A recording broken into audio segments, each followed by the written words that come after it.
Hi, welcome to this week's video. I'm Pastor Dave, and it's good to be back with you again this week. You know, I have to admit, I do not watch the Dr. Phil show.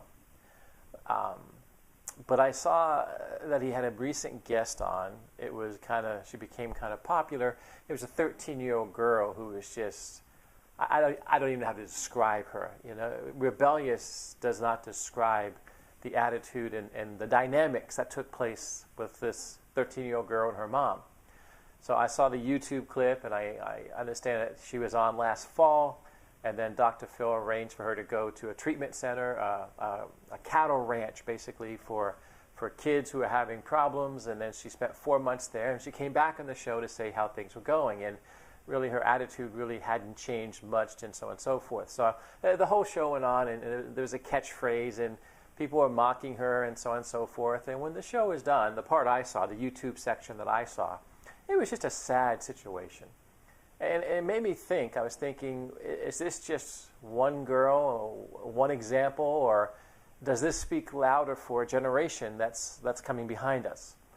You know, Scripture tells us that in the very last days, there'll be people whose attitudes will be like that. They will be lovers of themselves, not lovers of God. They will call good things evil and evil things good, and they will be rude and obnoxious and disrespectful to parents, and all these things. They're prideful and so on and so forth. And I thought, well, if that's the way people are going to act and respond as we get closer to the end times, what about this girl? Is it just one bad apple, or is she an example of the whole bushel? So I started doing some research and digging into it. In America, when you look at youth rebellion, you know, the very first generation that was called or considered to be in rebellion goes back to the 1950s, which kind of surprised me somewhat. You see, up until 1950, basically, the term youth wasn't even used. Kids went to school when they could, and they went out and they got jobs, and they brought money into their families. And during World War II, they were out, you know, helping mom make a living so the family could eat while dad was off at war. And it was a different culture, a different lifestyle. And as kids grew up, they were expected to be polite. They were expected to dress nice. As far as music and things, whatever music the parents listened to, the kids grew up listening to, and they listened to it as well. But in the 1950s, that all changed because of something called rock and roll. And what happened was teenagers began to have their own opinions. Teenagers began to wear different style clothing. And teenagers began to listen to this new style of music, this new type of music. And the older generation considered all three of those things as rebellious. And we had that term being used for the first time since 1950. And it's interesting because when you move past that from the 50s into the 60s and 70s, it gets only worse. You know, I was able to find some reports that teachers were actually complaining about what was going on in schools when kids were being obnoxious or being in trouble or being a troublemaker in school, when they were rebellious in school. What was the rebellion? Well, in the 1950s, there were 7 things that teachers filed reports on.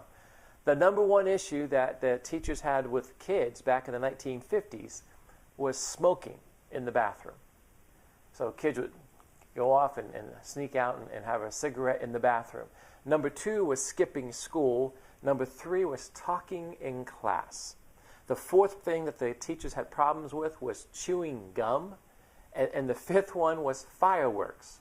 That one I don't quite understand, but somehow fireworks did something in the classroom or on campus, and the teachers had a problem with that. So chewing gum, fireworks, and then dress code violations. And the 7th thing that the teachers had issues with students was carving their names in desks. So smoking in the bathroom, skipping school, talking in class, chewing gum, fireworks, dress code violation, and carving their initials in the desk. That's the 1950s.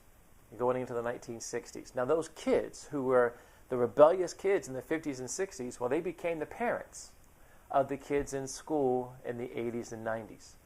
And I couldn't find anything for the 2000s, but I could find some reports in the 1990s. What did teachers complain about? What was the issues they had with kids on campus in the 1990s? The number one issue in the 1990s Remember, back in the 50s, it was smoking in the bathroom. In the 1990s, it was drug use on campus. So they went from smoking cigarettes in the bathroom to drug use on campus. The second greatest problem in 1990s that the teachers were filing reports on was alcohol abuse. We went from kids skipping school in the 50s to alcohol abuse in the 90s, just one generation later. The third problem, remember, it was talking in class. Well, in the 1990s, it was students assaulting teachers. Students assaulting teachers. We went from talking in the classroom to assaulting teachers. And the fourth one was chewing gum. They were told not to chew gum in the class in the 1950s. In the 1990s, and again, this is still 20 years ago, it was rape, both on campus and off campus, the fourth greatest problem on our schools.